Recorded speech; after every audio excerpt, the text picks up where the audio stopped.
สวัสดีทุกคนในตอนนี้พวกเรากำลังออกเดินทางไปกรุงศรีเนาะมีรถไฟจากนครหลวงไปหาอุดมไซเนาะเพราะว่าอันนั้นเป็นปลายทางที่ว่าพวกเราจะขี่รถไฟหอดเนาะอันนี้ก็เป็นทีมงานของพวกเราที่ไปน้ำกันเนาะ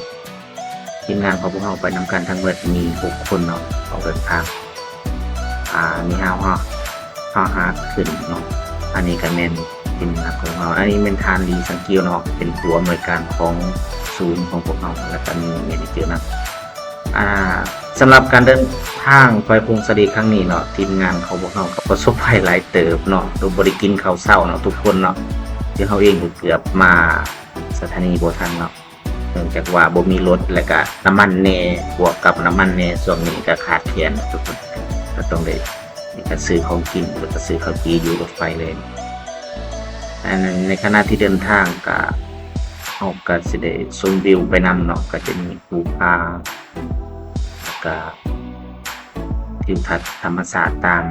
เส้นทางไปนั้นการมาฮอดนี่เฮาก็ฮอดสถานีอุดมไซแล้วเนาะทุกคนเนาะเฮาบ่ได้อัดช่วงที่ว่าอยู่วังเวียงและหลวงพระบางเพราะว่าบ่ค่อยมีเวลาเฮามาอยู่อุดมไซแล้วเนาะเพราะว่าปลายทางของพวกเฮาฮอดอุดมไซเนาะทุกคนมาฮอดนี่เฮาก็สิได้ลงฮอดแล้วก็เซ็ตปวดปีอย่างต่างๆมาฮอดหน้าประตูนี่เฮาก็สิได้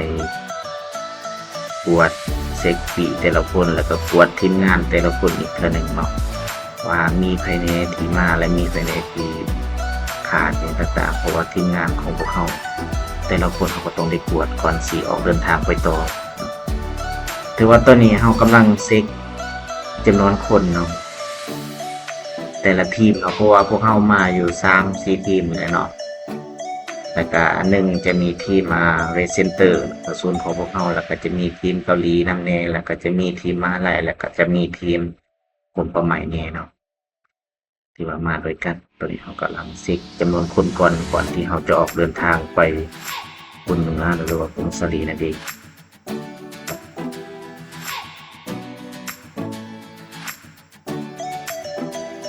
ก่อนที่เขาจะออกเดินทางนะทุกคนก็ต้องเลยเช็คตนเองแล้วก็คนพร้อมต่างๆเนาะเราห้องนอกห้องในเนาะห้องน้ำก็จะได้จอดอยู่ทางบ้านกันสว่างบอกเข้าห้องน้ำก่อนแล้วก่อนจีออกไปบุญรับเขาจะไปกินข้าวเที่ยงอยู่ปากน้ำหน่อยเนาะแต่นี่ปากน้ำหน่อยนี่ก็ไกลพอสมควรใช้เวลา1-2 ชั่วโมงเนาะในการเดินทางไปหาบทเราจะกินเขาเป็นบาทสินไซเนาะอยู่เมืองครัวเนาะอันนี้จะเป็น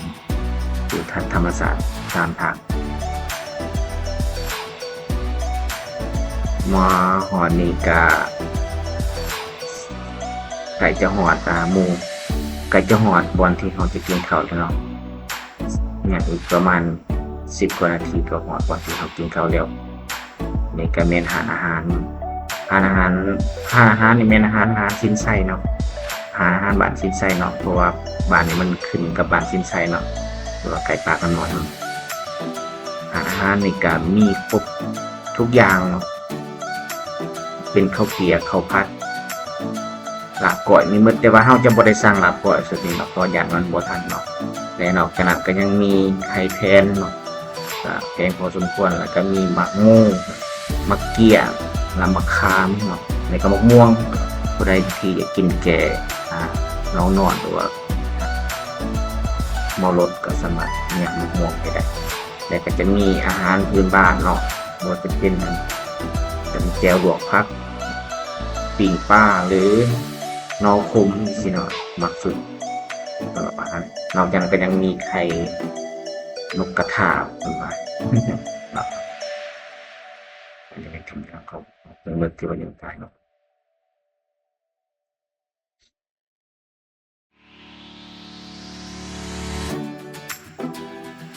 สำหรับอาหารที่พวกเราสั่งก็จะบ่หลายเนาะบ่หลายอย่างเนาะ3-4 อย่างนั่นแหละจะมีข้าวผัดข้าวเปียกเนาะกับเฟอประมาณนี้เนาะที่สามารถเฮ็ดได้ไวเนาะภายหลังที่เรากินข้าวแล้วเราก็จะได้ออกเดินทางไปต่อเนาะไปฮอดบนเหนือนี่ก็ใช้เวลาหลายชั่วโมงพอสมควรเนาะก็อาจจะประมาณ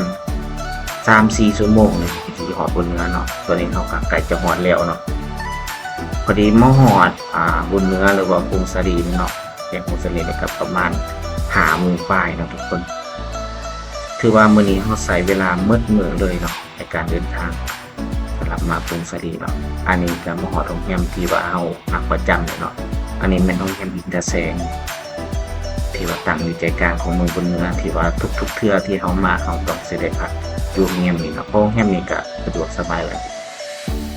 โอเคสำหรับคลิปเราหมดเพียงเท่านี้เราจะได้โอกาสหน้าพบกันใหม่